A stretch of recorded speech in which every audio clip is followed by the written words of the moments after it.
এই মুহূর্তে কলকাতা হাইকোর্টের তরফ থেকে একটি নতুন জব নোটিফিকেশন আপলোড করা হয়েছে। তো কি সেই নতুন জব নোটিফিকেশন, সেই নিয়ে আজকের ভিডিওটিতে বিস্তারিত আলোচনা করব। শুরুতেই তোমরা অনস্ক্রিন নোটিশটি দেখতে পাচ্ছ, লেখা রয়েছে দ্য হাইকোর্ট অ্যাট কলকাতা। তো এখানে নোটিশের বাঁদিকে নোটিশ নম্বর দেওয়া রয়েছে এবং ডান দিকে নোটিশের ডেটটা দেওয়া রয়েছে, যে ডেটে পাবলিক করা হয়েছে, 1 Day of August। তো এখানে তোমাদের টোটাল 291টি ভ্যাকেন্সি রাখা হয়েছে এবং পোস্টার নাম হচ্ছে লোয়ার ডিভিশন অ্যাসিস্ট্যান্ট। এখানে তোমাদের ছকের সাহায্যে ক্যাটাগরি ওয়াইজ ভ্যাকেন্সিগুলি আলাদা আলাদা করে দেওয়া রয়েছে। তো এখানে লোয়ার ডিভিশন অ্যাসিস্ট্যান্ট এটিকে দুটি ভাগে ভাগ করা হয়েছে, একটা হচ্ছে অরিজিনাল সাইড আর একটা হচ্ছে অ্যাপিলেট সাইড। তো অরিজিনাল সাইডে টোটাল ভ্যাকেন্সি রাখা হয়েছে 46টি এবং অ্যাপিলেট সাইডে টোটাল ভ্যাকেন্সি রাখা হয়েছে 245টি, অর্থাৎ দুটো মিলিয়ে মোট তোমাদের ভ্যাকেন্সি রাখা হয়েছে টোটাল 291টি। এবার আমরা জেনে নেব পে স্কেল। এখানে তোমাদের লেভেল 6 অনুযায়ী বেতন মূল্য রাখা হয়েছে 22,700 থেকে 58,500 পর্যন্ত।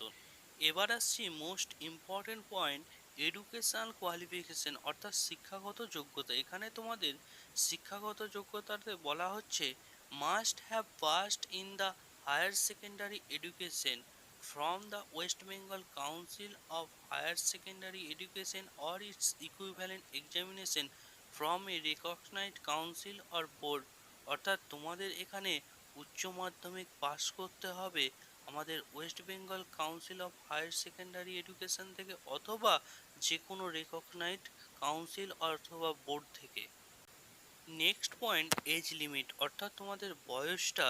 এখানে তোমাদের বয়সটা চাওয়া হয়েছে 18 থেকে 40 বছরের মধ্যে তোমাদের বয়স হতে হবে। তবে তোমরা যারা SC ST ক্যান্ডিডেট আছো তারা আপার এজ লিমিটে 5 বছরের রিল্যাক্সেশন পেয়ে যাবে।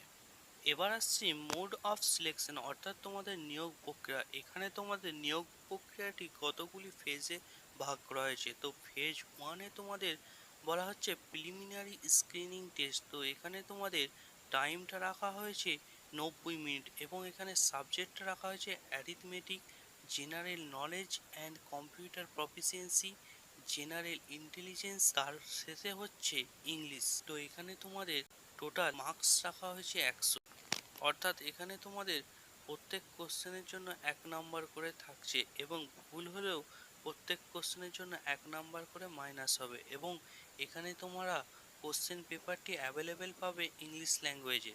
ফেজ 1 কমপ্লিট হওয়ার পর ফেজ 2-তে তোমাদের হবে কম্পিটিটিভ রিটেন টেস্ট এবং শেষে ফেজ 1 এবং ফেজ 2 কমপ্লিট হওয়ার পর ফেজ 3-তে তোমাদের হবে ভাইভা ভয়েস টেস্ট এবং শেষে তোমাদের নিয়োগ হবে।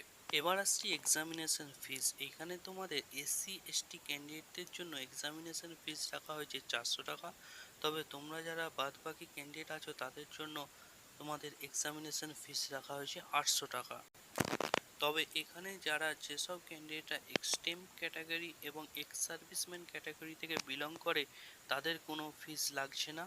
এবং এখানে আরও একটি গুরুত্বপূর্ণ পয়েন্ট বলা হচ্ছে fees once paid will not be refund under any circumstances, অর্থাৎ একবারটি ফিস পেমেন্ট হয়ে যাওয়ার পর এটা কোনো অবস্থাতেই এটা ফেরত করা হবে না। এবার হচ্ছে এক্সামিনেশন সেন্টার। এখানে এক্সামিনেশন সেন্টারটি দুটি ভাগে ভাগ করা আছে, একটা হচ্ছে জোন 1, একটা জোন 2। জোন 1-এর ক্ষেত্রে এখানে তোমাদের এক্সামিনেশন সেন্টার রাখা হয়েছে কলকাতা, হাওড়া সদর, চিনসুরা, বর্ধমান সদর, মিদনাপুর সদর। এবং জোন 2-র ক্ষেত্রে তোমাদের এখানে এক্সামিনেশন সেন্টার রাখা হয়েছে শিলিগুড়ি, জলপাইগুড়ি টাউন, কলকাতা। এখানে তোমাদের ফেজ 1-এর এক্সামিনেশনটি হবে, টাইমটা রাখা হয়েছে 12টা থেকে 1:30 পর্যন্ত। এখানে তোমরা যারা অনলাইনে আবেদন করবে অবশ্যই কলকাতা হাইকোর্টের যে অফিসিয়াল ওয়েবসাইটটি দেওয়া রয়েছে www.calcutta.highcourt.gov.in, এই অফিসিয়াল ওয়েবসাইটটি থেকে এসে তোমরা আবেদন করতে পারবে। এখানে তোমাদের অনলাইনে form fill up already August মাসের 5 তারিখ থেকে শুরু হয়ে গিয়েছে এবং এটি চলবে 26শে আগস্ট পর্যন্ত।